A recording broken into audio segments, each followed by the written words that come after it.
A very good morning, class. Today I am here with the new lesson number 19, Daddy Dickens and Radio. Now let's see the warm up.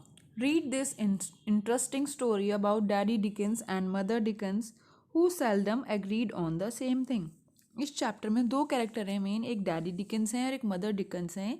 यानी कि उनका जो baby है वो अपने father और mother के बारे में बात कर रहा है इस चैप्टर में, और उनके कैरेक्टर्स को डिफाइन कर रहा है, उनको समझा रहा है कि वो जो मेरे फादर और मदर हैं वो दोनों किस नेचर के हैं और वो दोनों घर में किस तरीके से साथ रहते हैं और क्या क्या करते हैं, और जो कि बहुत ही रेयर बातों पे एक दूसरी से एग्री करते हैं। Who seldom agreed on the same thing. Seldom माने कभी कभी, बहुत कम।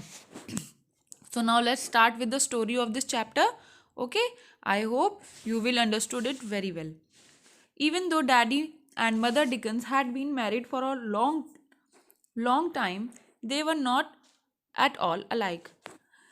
जहाँ तक है, मॉम और डैड डिकेंस जो हैं वो काफ़ी लंबे समय से उनकी शादी हुई है, मतलब काफ़ी लंबे समय पहले शादी हो गई थी, लेकिन वो फिर भी एक जैसे नहीं हैं। Daddy Dickens was straight and thin as a pencil line. Mother was squat and round as a teapot. जो डैडी थे वो स्ट्रेट हैं और थिन है पेंसिल की तरह, पेंसिल लाइन की तरह, और जो मदर है वो थोड़ी सी स्क्वाट है, थोड़ी सी फटी टाइप है। कैसे? Round as a teapot, जैसे टी पॉट की शेप होती है ना, राउंड थोड़ा सा नीचे से कर्वी होता है, उसी तरीके से मदर की शेप है, बॉडी की शेप है। Daddy had a long white beard, mothers of course did not. और डैडी की जो है लॉन्ग वाइट बियर्ड थी, यानी कि डैडी की जो है सफ़ेद दाढ़ी थी, लंबी। बियर्ड मीन्स दाढ़ी, जबकि मदर के ऑफकोर्स सी बात है वो होती ही नहीं है। Daddy Dickens was slow to begin and work, but mother was as quick and brisk as the wind. जो डैडी डिकन है वो काफ़ी स्लो है वर्क को करने में, लेकिन जो मदर है वो एकदम से क्विक, जैसे कि झटपट, जिसे कहते हैं ना कुछ लोगों की कि वर्क करने की स्पीड बहुत तेज़ होती है, एकदम झटपट काम करते हैं, उस तरीके से जो मदर है वो बहुत क्विकली काम करती हैं। She had wielded her broom a tick to sailor even before daddy had his socks on in the morning. वो सुबह को झाड़ू भी लगा लेती हैं, जैसे ब्रूम माने झाड़ू लगा लेना, मतलब घर में ब्रूम होती है झाड़ू, ब्रूम मतलब होता है झाड़ू लगाना, ब्रूम स्टिक मतलब होती है झाड़ू। वो घर को साफ भी कर लेती हैं मॉर्निंग में, जब तक डैडी जो है सिर्फ उठ के अपनी सॉक्स ही पहन पाते हैं। इतनी देर में तो जो मदर हैं वो उठ के झाड़ू वगैरह ये सब कर लेती हैं। समटाइम डीज डिफरेंसेस कॉज प्रॉब्लम। कभी कभी ये जो प्रॉब्लम है, ये जो डिफरेंसेस हैं, ये प्रॉब्लम भी क्रिएट करते थे इन दोनों के बीच में, क्योंकि मदर जो है काम को जल्दी जल्दी कर लेती थी और जो फादर है वो स्लोली वर्क करते थे। Daddy, mother would ask, did you get that leak in the roof fixed yet. Daddy से बोलते हैं मदर कि जो मदर हैं वो डैडी से बोलती हैं कि क्या तुमने अभी तक वो जो रूफ है वो उसको जो फिक्स किया है, जो लीकेज हो रहा है रूफ में, जो लीकेज हो रहा है, तुमने क्या अभी तक उसको फिक्स किया है। और डैडी क्या करते रहते हैं उनकी बात सुन के, अपनी डैडी को सहलाते रहते हैं। Why no mother as a right, as a matter of fact I haven't, but I will be getting to it right soon, I am nearly certain. Oh daddy, you mended the handle on the bucket like I asked.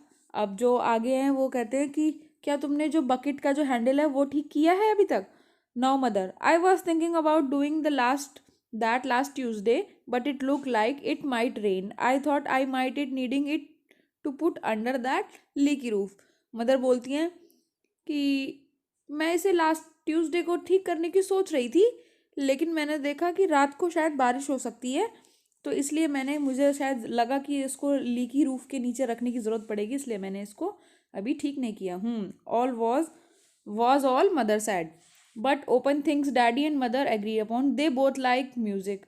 But अगर देखा जाए तो जो daddy और mother हैं वो दोनों में एक चीज़ कॉमन थी, वो क्या कि वो दोनों म्यूजिक को पसंद करते थे। Mother liked humming to the tunes on her Asian radio as she swept and cleaned the house, while Daddy Dickens enjoying the singing of the brood of fat hens as he kept ladylike names like Isabella, Augusta, Josephine। जो mother थी वो अपने ancient पुराने radio पे tunes को गुनगुनाती थी साथ साथ, जब वो घर को साफ कर रही होती थी, झाड़ू वगैरह लगाती थी, ये सब काम करते वक्त उनको म्यूज़िक सुनना पसंद था। और डैडी डिकन क्या करते थे, उनको जब वो अपनी हैंड्स के पास बैठते थे, यानी कि जो उनको वो पालते थे, उनके घर में ना उन्होंने फैन हैंड्स को रख रखा था, वो उनकी देखभाल करते थे, उनको पालते थे एक तरीके से। और उनके उन्होंने नाम रख रखे थे लेडीज़ की तरह, जैसे कि इसाबेला, अगस्ता, जोसेफिन, अपनी हैंड्स के उन्होंने नाम रखे थे। Daddy kept them plum and sleek and happy. जो डैडी है उनको खुश रखते थे और खिलाते पिलाते रहते थे। ही spent every waking hours fussing about the hand yard. और वो जैसे ही उठते थे मॉर्निंग में उठ के, जब भी वो उठते थे तो वो हमेशा अराउंड 1 आवर के करीब वो जो है हैंड यार्ड के आसपास उनकी अपनी जो गर्ल्स है, यानी कि जो हैन है, उनसे बातें और गाना वाना उनके साथ, मतलब उनके संग टाइम स्पेंड करना उन्हें अच्छा लगता था। ये काम डैडी का हुआ करता था। Now come to the next page. Now mother thought daddy sang off key and daddy didn't like the squeak and squawk of mother's radio. अब जो मदर है वो सोचती, जो डैडी जो है जब वो गाना गाते हैं, गुनगुनाते हैं, तो वो जो है मतलब ऑफ बीट चले जाते हैं, यानी कि जो ट्यून चल रही है उससे अलग गाते हैं। और जो डैडी है उनको मम्मी की, मतलब जो मदर्स का रेडियो था उसकी जो आवाज़ थी तीखी तीखी, वो उनको पसंद नहीं आती थी। But they didn't cause a problem until the day mother's radio stopped working.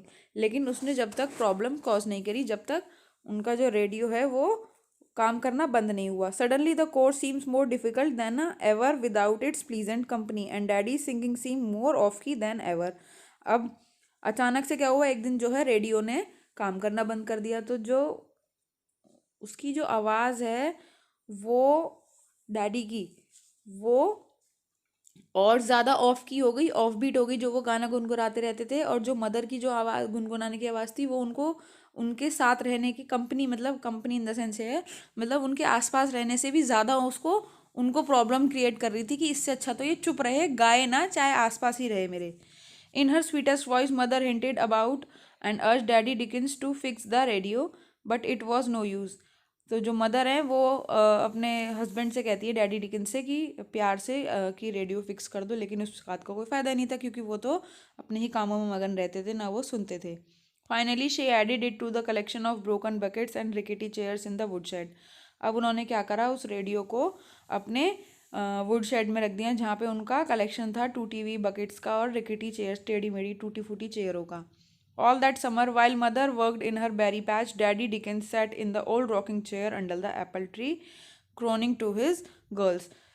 गर्मियों के टाइम में जो मदर है वो अपने बेरी पैच यहाँ पे से वो अपनी बेरीज तोड़ रही थी, वो वहाँ पे मतलब वहाँ पे वर्क कर रही थी, एक तरीके से कह सकते हैं कि वहाँ पे नलाई और उनको जो फ्रूट्स जो पक गए हैं उनको तोड़ के लाना, इस तरीके से। और जो डैडी है वो एक ओल्ड रॉकिंग चेयर पे बैठे हैं अंडर द एप्पल ट्री के नीचे, और बातें कर रहे हैं अपनी, मतलब एक तरीके से कह सकते हो हैंड से बातें करना, दाना चुगाना उनको, वो बैठ के वहाँ पे ये काम कर रहे थे। As he sang a fat hand flew up and balance it on its नी।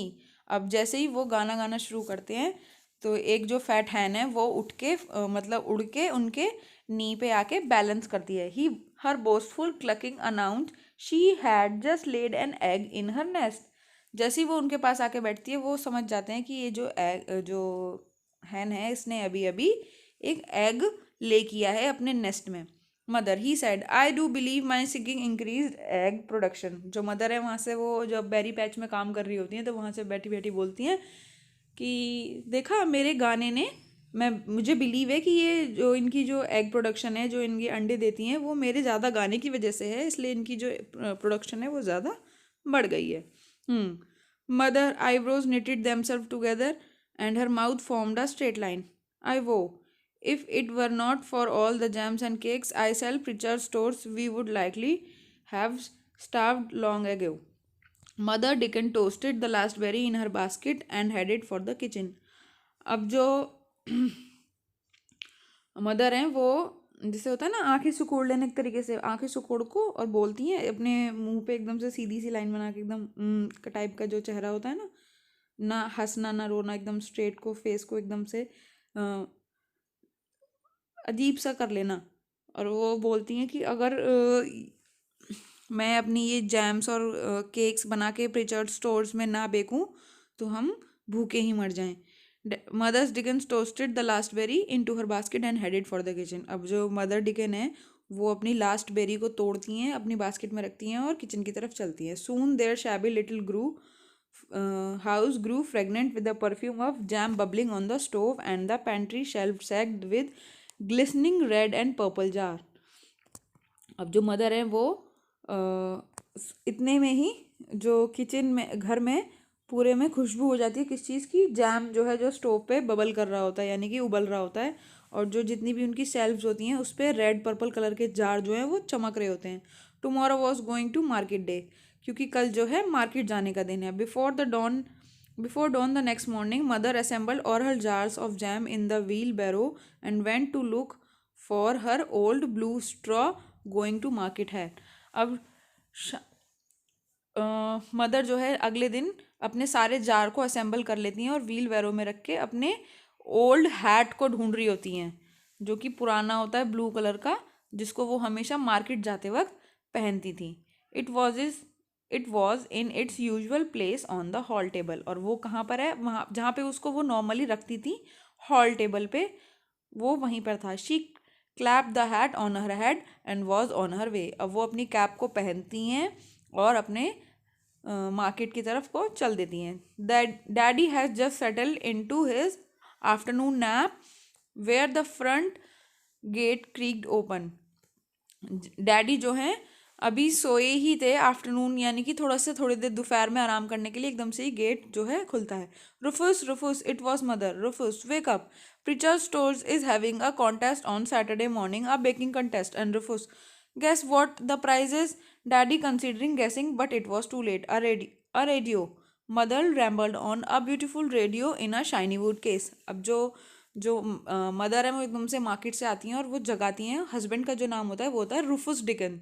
तो कहती है रुकुस रुफुस रुफुस उठो, प्रिचर्ड स्टोर में एक कॉन्टेस्ट है सैटरडे को, उसमें बेकिंग कॉन्टेस्ट है और सोचो क्या प्राइस होगा। तो वो गैस नहीं कर पाते हैं। फिर वो जो मदर है वो बताती है उनको कि जो प्राइस में है वो आपको एक ब्यूटीफुल रेडियो मिलेगा in a shiny wood case. Now come to the next page. And I know just what will win us that radio. My 6 eggs, 3 layered coconut dream cake. Yes, indeed, there is not a cake that can touch it। और वो जो mother है वो बोलती है मुझे मालूम है उस रेडियो को जीतने के लिए क्या करना है। मेरे 6 अंडों का 3 लेयर्ड कोकोनट ड्रीम केक जो मैं बनाऊंगी, ऑफकोर्स वही मुझे जिताएगा, जो उस केक को कोई भी आसपास मतलब उसके जैसा कोई केक बना ही नहीं सकता। मदर डांस अराउंड, वो मदर जो है इतनी खुश होती हैं उनका कॉन्टेस्ट को सुन के, क्योंकि उन्हें पता है अगर वो फॉर श्योर थी कि अगर वो उस केक को बनाएंगी तो वो जीतेंगी, तो वो उस खुशी की वजह से वो डांस कर रही थी। She could already here the music from the radio, और वो इतनी खुश थी कि वो उन्हें अभी से ही ऐसी आवाज़ आ रही थी उनके कानों में जैसे कोई रेडियो की म्यूज़िक की आवाज़ आती है। We will have to start saving all the eggs so we have enough by Saturday. तो वो अपने हस्बैंड से बोलती हैं, डैडी डिकन से बोलती हैं कि हमें जो एग्स हैं वो आज ही से स्टार्ट करने पड़ेंगे ताकि हमारे पास सैटरडे तक काफ़ी एग्स हो जाएं। Daddy rose with a sigh, I guess if you have got your heart set on it mother, I would better go let the girls know. ठीक है, अगर तुम्हारे मन में ये बात है तो ठीक है, मैं जाके अपनी लड़कियों को बता देता हूँ। All that week mother clucked and first about like ones of daddy's hands. She dance in the kitchen and hum in the garden. At last it was the Saturday. Mother laid out her big yellow bowl, her mixing spoons and her measuring cups. जो mother हैं वो पूरे week जो है बहुत मेहनत करती हैं डांस, खुशी के मारे कि कॉन्टेस्ट में मैं जीतूंगी, इस तरीके से डांस करती रहती है किचन में, गुनगुनाती रहती हैं गार्डन में। और जैसे ही जिस दिन सैटरडे होता है, जब सैटरडे आता है, जो मदर हैं वो अपना येलो कलर का बाउल, मिक्सिंग स्पून और अपने मेजरिंग कप्स को बाहर निकाल लेती हैं किचन से। जो है कनिस्तर हैं आटे का, शुगर का, फ्लोर एंड शुगर, और सेल्फ से उनको नीचे उतार लेती हैं और एप्रन को अपनी वेस्ट से बांध लेती हैं। एप्रन क्या होता है? एप्रन एक कपड़ा होता है जब हम किचन में वर्क करते हैं ताकि हमारे जो क्लोथ्स हैं वो गंदे ना हो, तो उसको हम अपने आगे टाई कर लेते हैं। I am ready, she announced, first fetch me those eggs. तो वो अपने हस्बैंड से कहती हैं कि मैं रेडी हूँ रुफुस, मेरे को वो अंडे ला के दे दो। Lifting the eggs ever so carefully, he headed for the kitchen. Here you are, mother. 6 perfect ends, and then they fall. अब वो जैसे ही एग्स को उठाते हैं, बहुत केयरफुली उठाते हैं और किचन की तरफ बढ़ते हैं और वो बोलते हैं ये लो तुम्हारे परफेक्ट अंडे, और एकदम से ही कहते ही वो नीचे गिर जाते हैं। 6 precious perfect eggs splattered on the floor. अब जो जितने वो बहुत ही ज़रूरतमंद अंडे थे वो नीचे गिर जाते हैं और टूट जाते हैं। डैडी कुडंट स्पीक, डैडी की कुछ हिम्मत ही नहीं होती, वो कुछ बोल ही नहीं पाते। मदर जो है वो रोना स्टार्ट कर देती हैं, बड़े बड़े आंसू जो है उनकी आंखों से बाहर आ रहे होते हैं, ब्राउन आइज से। My radio, she said in a very small voice, वो बोलती है मेरा रेडियो, मेरा radio. Oh my all was daddy could say, अब डैडी जो है कुछ बोल ही नहीं पाते। शी हेल्ड मदर्स हैंड, वो अपनी वाइफ का हैंड पकड़ते हैं, यानी कि ममा का हैंड पकड़ते हैं। He looked at the broken eggs, और वो भी अंडों की तरफ देखते हैं। He saw the big yellow bowl and the butter and the sugar waiting on the table. अब वो देखते हैं कि एक येलो बाउल जो है टेबल पे वेट कर रहा है, बटर है, शुगर है। Don't be sad mother, she said patting her hands, I will be back soon. वो कहता है तुम उदास मत हो, उनके हाथ को थपथपाते हुए बोलता है कि मैं बहुत जल्द आऊँगा। Daddy was gone out of the door, और डैडी जो है गेट से बाहर चले जाते हैं। For an instants mother's hope reawoke, और फिर एक टाइम पे जो मदर की जो जैसे मदर बहुत सैड हो गई थी तो उनकी जो उम्मीद है वो दोबारा से जग जाती हैं। But then from the hen yard she heard the creak of the old rocking chair and daddy singing. अब वो जा पर वो एकदम से ही वो देखती हैं कि वो जैसे आवाज़ आती है ना, चेयर जब मूव कर रही होती है, रॉकिंग चेयर, तो उसकी आवाज़ आती है और डैडी की सिंगिंग की आवाज़ आती है। Sadly she put away the bowl and the spoon. अब वो अपने हस्बैंड को ये सब करते हुए देख के वो जो है सैड हो जाती है और बॉल्स को और स्पून को साइड रख देती है। Come to the next page. She put the flour and the sugar and the coconut back on the shelf and hung up her apron. अब वो आटे को और शुगर को और कोकोनट को वापस जो है बैक मतलब वापस शेल्फ में रख देती है और अपना एप्रोन उतार के वापस टांग देती है। Then she began to mop the kitchen floor, और वो किचन फ्लोर को साफ करने लग जाती है। She was just finishing up when the kitchen door open, जैसे ही वो फिनिश कर रही होती है एकदम से किचन का डोर जो है ओपन होता है। Daddy stood there holding out a shoe open, Daddy stood there holding out a shoe box. Here you are, mother. Make your cake, he said. What on earth, mother's gasped. Rufus Dickens, wherever did you get these eggs? Well, mother, I explained to the girls what had happened. I told them how bad you felt. I asked them if they could this once put in a little extra time. Then I started to sing all their favorites. I told you they liked.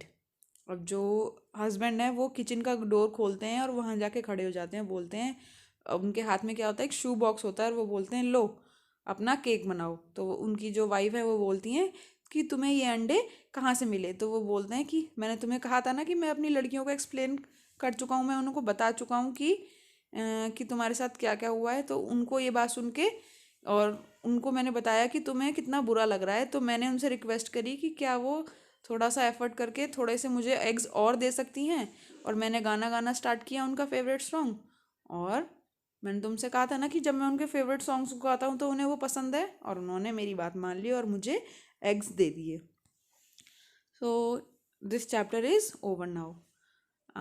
I like the story, मुझे काफ़ी interesting लगी। देखो husband wife एक दूसरे को like नहीं करते थे, एक दूसरे को मतलब इतना वो नहीं करते थे, उनकी थिंग्स जो हैं अलग अलग थी, लेकिन अब वो एक दूसरे को लेकिन हेल्प करते थे। और देखो जब कॉन्टेस्ट की बात थी तो उन्होंने कितनी हेल्प करी अपनी वाइफ की। So I hope you like the chapter. Your chapter is over now. Thank you. Your video is over, and after that I will send you the word meanings of this chapter, and after that I will send book exercise and question answers. Okay, so thank you class, bye bye.